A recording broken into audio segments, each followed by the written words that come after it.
And welcome and thank you for joining us here on The Factor Uncensored. The most famous photo in the world right now is of former President Donald Trump.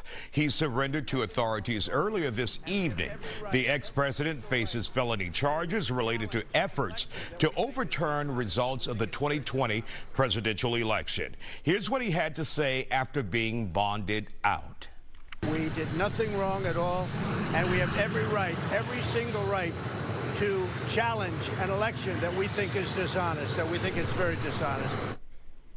Now, this is the fourth indictment for Trump this year. Joining me now, University of Houston downtown professors, Dr. Dietrich von Biedenfeld, Dr. David Branham, and activist Tony Diaz. So you've been in hog heaven all day, Tony. I'm telling you. Let the people know this guy's, anti-Trump or Democrat. So your thoughts on him being arrested, and now for the first time there's a mugshot. You just showed him giving his speech, and what blows my mind is to hear him and other Anglo-elected officials sound like Chicano and African-American sociologists who for decades have been saying that the justice system is unfair to us, is weaponized against us, and we can't get a fair shake of the law. So I'm fascinated that he gets to see this side of it, and it proves to Americans that nobody is above the law. And I tell you what, I'm here for the GOP mugshot trading card convention. That's what's going on right now. Oh my God.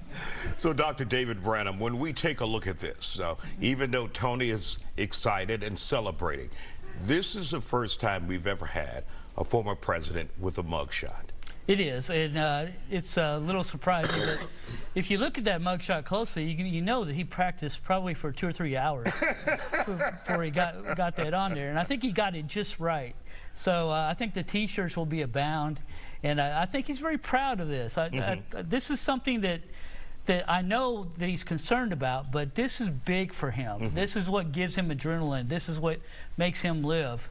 So this is part of the politics of Donald Trump and the Democratic and Republican Party right now. Dr. von Biedenfeld, is this also a moneymaker for him? You know it, likeness and image, and that's immediately when you say T-shirt, you say, I don't care if Democrats are wearing it, Republicans are wearing it. Donald Trump was a Democrat before he was Republican, and he's voted in both parties. As long as he's making money, whether it's off the Legal Defense Fund or some other venture where he's buying a building for $1 and filing bankruptcy and then selling it for $7 after only paying back 30 cents. I know that's a little bit of math, but that's his model. So this is a big money maker. It's going to boost his profile in his campaign fundraising. I think the debates, this inaugural debate, 3 points to take away for me at least, where Pence didn't really demonstrate anything valuable. He did break from his initial characteristics by being more aggressive and anti-authoritarian or even insubordinate to the moderators, but he's the rule follower candidate. So what's he doing? And then you had people like Tim Scott staying too much in character and saying, hey, I'm going to be too genteel to really break out. And Nikki Haley was knocking it out of the park until she admitted the possibility of climatological change. So when you go through each of those candidates, Trump is now saying, I'm your only viable hope to reclaim this victory in the next election, and you need to send me money because I'm being attacked. But like to the initial point, he's on the grift again. He's ripping people off again, but this time he needs it to pay to stay out of jail. He went to a bail bondman. So this is wild because I thought he was a billionaire. Wasn't he a billionaire? For $2,000. Save the fee. Yeah. Save the fee. Use your own money. And I tell you what, let's be real. I know people that have mugshots. I don't judge anyone for that. But guess what?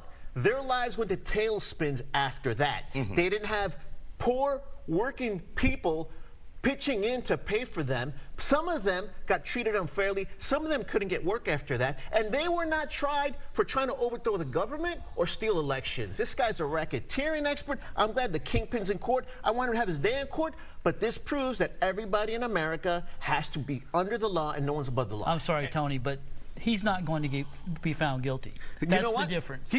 And let's talk about this really quick, Tony.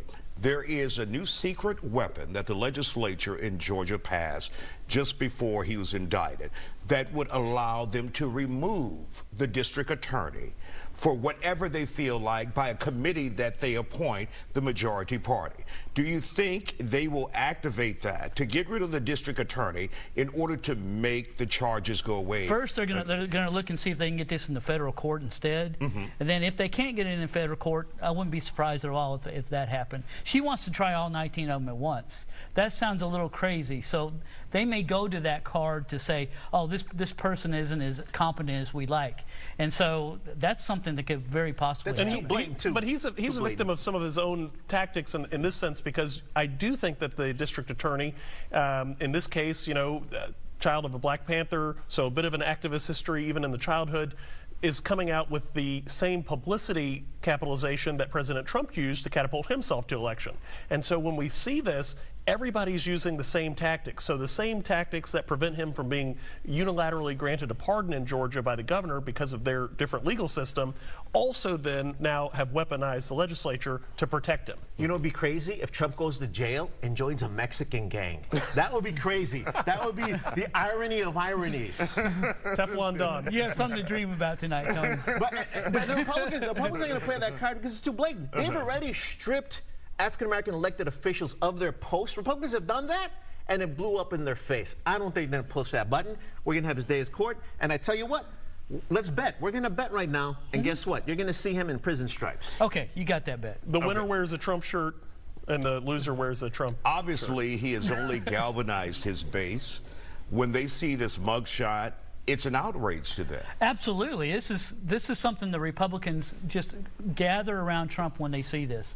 All he has to do is say, look, this is me. Look what can happen to me. It can happen to you, and of course, we have to clarify, Trump Republicans, not every Republican. Exactly. Right? Yes. Zero new votes. But Zero it looks like voters. It looks like right now it's about 70%. Wow. That are 70%. Trump voters. That right will now. make him the Republican candidate. I hope so. So Joe Biden beats him like a drum again, like you said. That's what Joe Biden wants. Believe me. That's you're what right. Democrats want.